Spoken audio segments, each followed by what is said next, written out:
Frank, at what age did you know you were gay?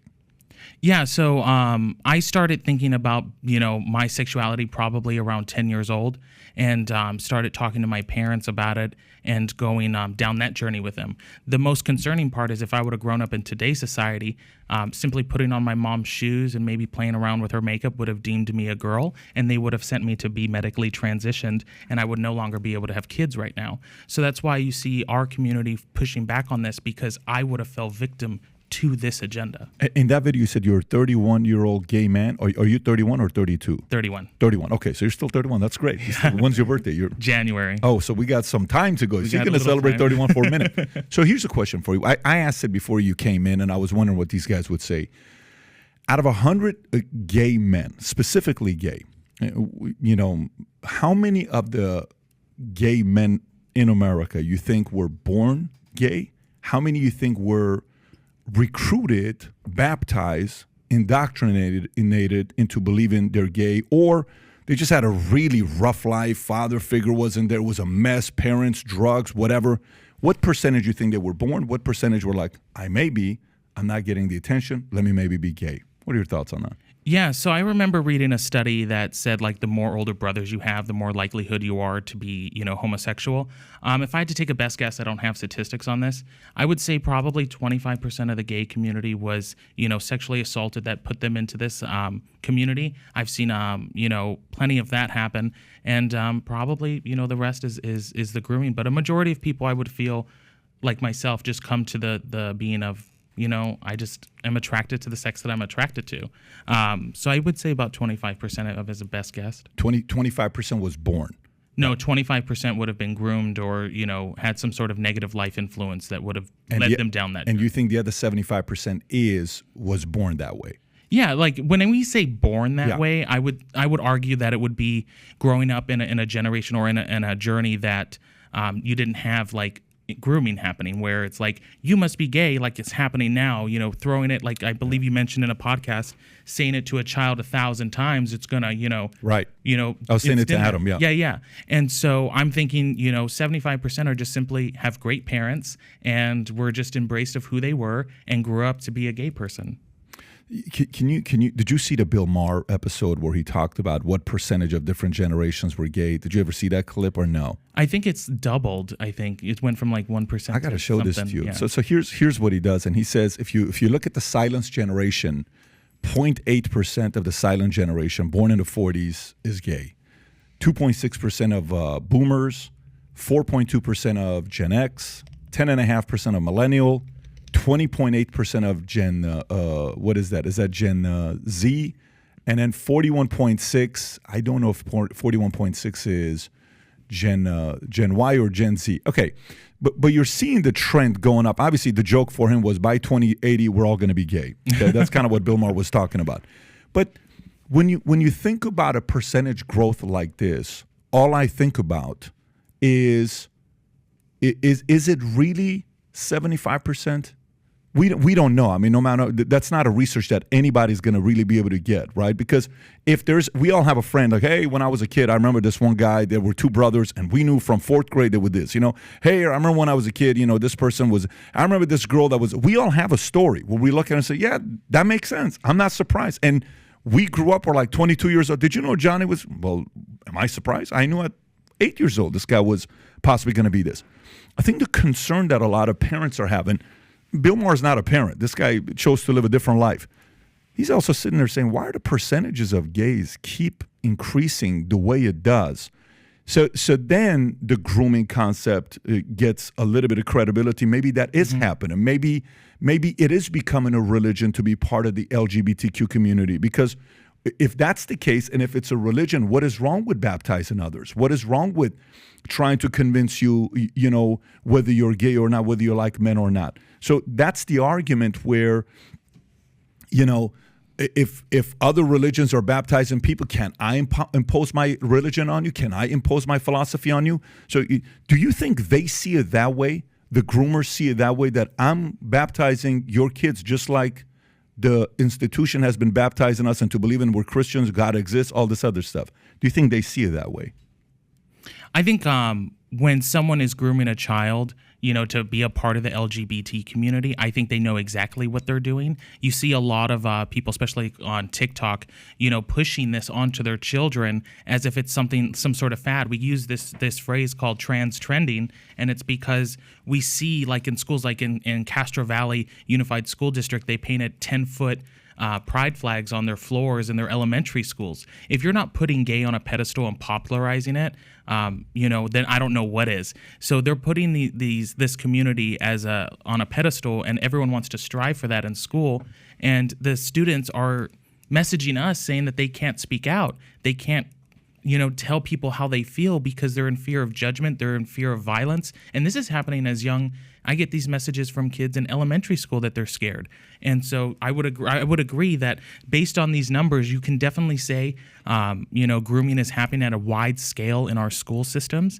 And one of the things that my side or the woke side will push back on is people are more accepting now. People are able to be themselves now and come out of the closet now. And I would argue there is absolutely no statistics to prove that. But there are statistics showing that the more acceptance and the more we push it in our schools, the more children are going to identify that way. And if we want to play dumb, then we cannot acknowledge that.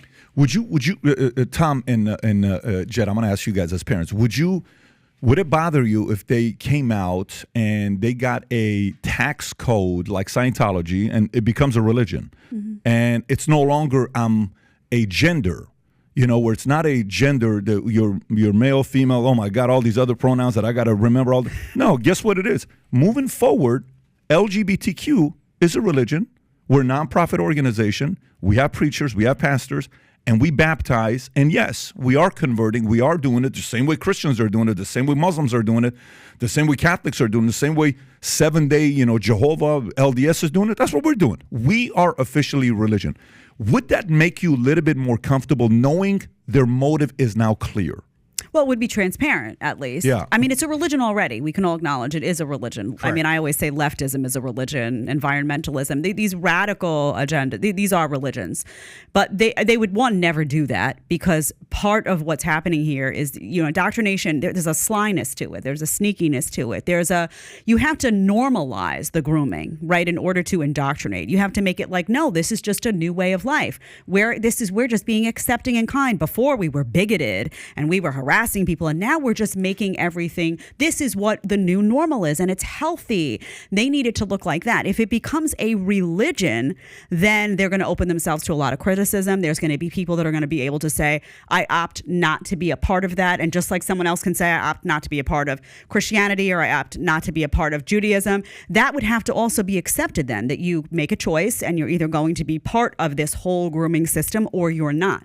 They don't want that. They want that to be the new normal, whereby then everyone has to adhere, or wear the label of being a bigot. That's the structure that needs to be in place for the grooming to be successful.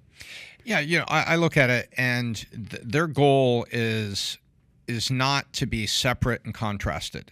They don't want that, because if you say, oh, you're a religion, now you're a category, now you're in a box, you draw a box around that, and that's not what the movement wants, because that's going to create contrast, that's going to create separatism. Oh, Jewish people are like this, Muslim people are like this, and this group over here is like this. That's not what they want. Exactly what she said. They want normalcy. More importantly, this is just noise. What's going on deeper underneath is a socialist Marxist trend to split children away from their parents, not on any particular sexual theme, but for the state to control thought and the state to kind of indoctrinate kids. And that's really what the big root of the tree is. And all we're seeing on this is kind of noise. But if they were to just, it is a religion, and she's correct. It's an ideology. But do you understand what I want you to think about the question I'm asking. Yeah. Just hear me out, the question I'm asking. What if they flat out came and they said they are a religion, okay? Mm-hmm. And, here's what we believe in. We want to baptize you in the name of the lesbians, the gays, the, whatever, the LGBT, this is what we do. And we think this is a way of life.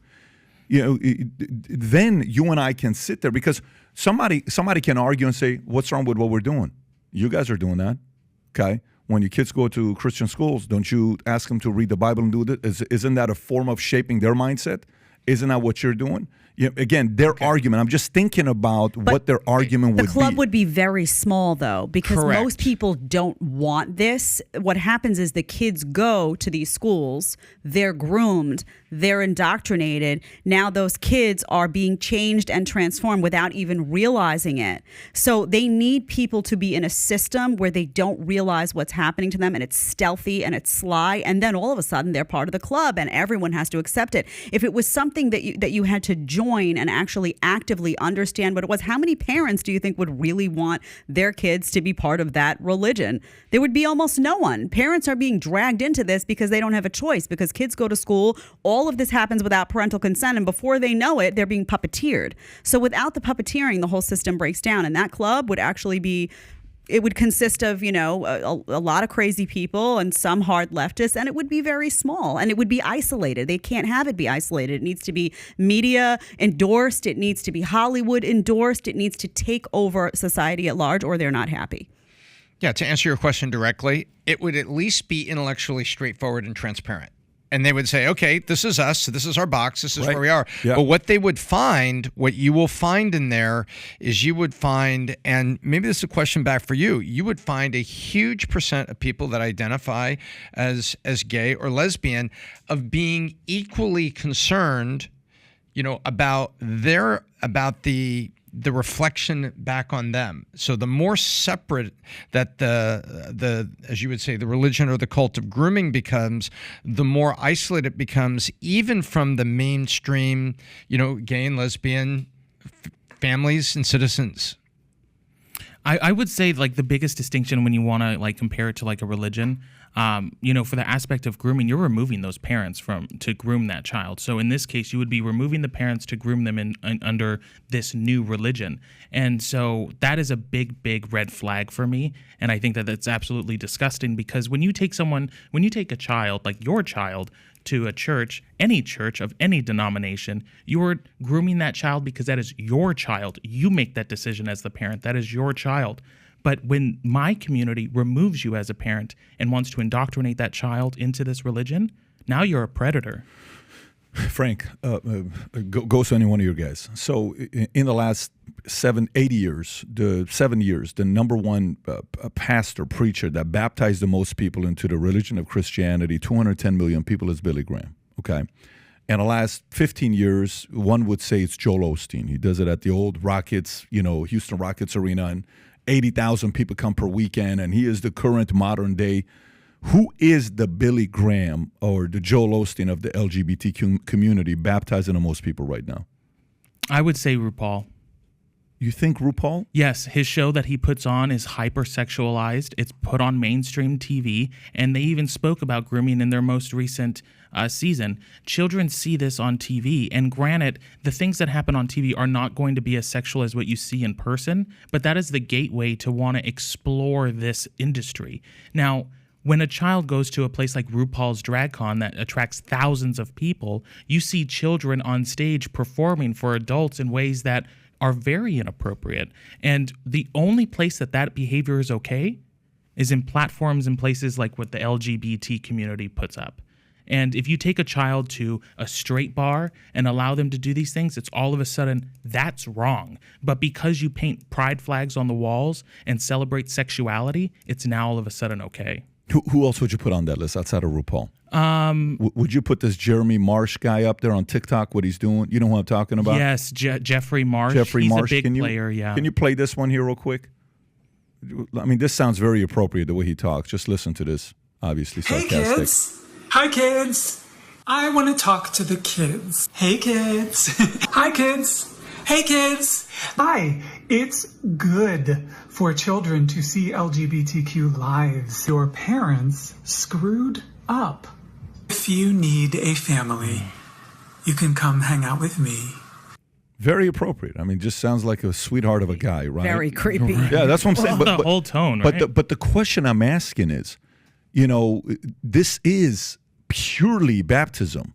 This is nothing more than baptism. This is nothing more than, what some of these cults would recruit people over. Who are some of the bigger cult leaders that we read about that, you know, have done documentaries or movies about, right? There's a bunch of them. The model works, you know. You pin them against parents. You know, create an enemy. It's not fair. You make them feel welcome. You make them feel loved. They go to a place. They're accepted. They're a little bit weird. And hey, come and be part of our group. It is a form of baptism. This is why I think it's becoming a religion. This is not a gender argument. This is purely a religion. And they feel their approach right now, obviously, if you look at statistically, you got to give them credit. They're winning because statistically, they're baptizing a higher percentage of generation to generation to generation, and they're winning. So you guys want to fight against that, right? What is your approach to fight against that? Yeah, so a lot of people don't hear from, you know, our side of the gay community. And there are a lot of people on our side that do not agree with this. The moment you, such as like this gender ideology, the moment you say a man is however you want to identify or a woman is however you want to identify, you just eliminated gays and lesbians. That's my whole sexuality. I'm attracted to men, not someone that identifies as a man and not someone with a prostate. I'm attracted to men. And the moment you change that, now I'm no longer here. So that's why a majority of our community, especially on our website that we mentioned, an overwhelming amount of the LGBT community is not okay with what is happening now with this gender ideology. So what we do is we go to school boards and we let them know like ways that they can actually help our community and ways that they can actually get involved in a positive way and keep the parents there. Okay, let me ask you a question on that, and I'm going to ask you for an estimate here. When we look at any political party, look at the right wing or left wing, so I'm not picking any, people will say, well, there's the core, you know, Republicans on the right, and then there's this weird fringe, and then even core Democrats will say, well, you know, I'm a core Democrat. I'm not out there with AOC. I'm not out there with Bernie. I'm core, right? What percent would you say, when you just said my community, thinks like you, and what percent is this vocal, you know, I want to say fringe, but this vocal group, what percent would you say that is? That if you got everybody in a room, had a secret ballot, how many people that are living gay, lesbian lives, families of their own, would say they're with you, and what, but maybe very nervous about saying anything, and what percent is this vocal group? Yeah, so I would argue 60 to 70% do not agree with this gender ideology. We get tons of support silently from the LGBT community, and it is because of the violence that we face every single day. You know, I've had things show up at my door. I've had people come to my door. There you go. And so that alone, everything that we have gone through, everything that I have gone through is enough to get me off of this journey and say, you know what?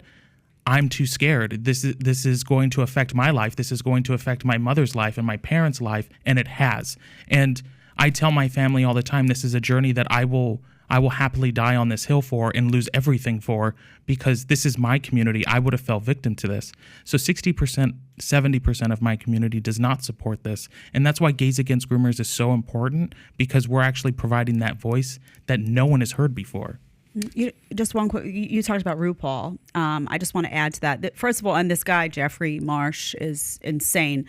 Dylan Mulvaney is a very key influence, particularly with young people, all over TikTok. So, I mean, there was just recently a video that came out of him acting like a little girl. Yes. I mean, so, and I'm curious when we talk about this from your perspective. You talked about, you know, mental illness and not having access to the help you need. How much of what's going on now here with what you see, you know, 15 genders plus, you know, the pronouns everywhere, what are very clearly grown men that are acting in very strange ways, creepy videos being targeted toward kids. How much of this that's going on now is undiagnosed mental illness that people are afraid to call mental illness because they're afraid of being labeled a bigot or whatnot? And now this is being normalized and infiltrating a movement that really started when it came to the gay rights movement as just live and let live. You know, that's a very good question, and I'm in a very good spot to be able to answer something like this. And before I do, I want to let it know that this comes from love for my community. It does not come from hate. I know, you know, leading up to this show, people wanted to say that we're just a far right, you know, platform pushing far right ideologies, but this is a concern. I would say that a majority of it is. I go down into the lion's den of the groomer capital of the world in California, and I speak to these people, and a majority of people, in my opinion, are suffering from something. And just to me, I overwhelmingly just want to give them a hug, because it's like, you guys are pushing so hard for things that don't make sense. Why? This doesn't all add up. And so I would argue a majority of it is. And it's really unfortunate, because they paint us as being these hateful people when we're really just trying to get them the help that they need so they can live a happy life. So if you like this clip and you want to watch another one, click right here. And if you want to watch the entire podcast, click right here.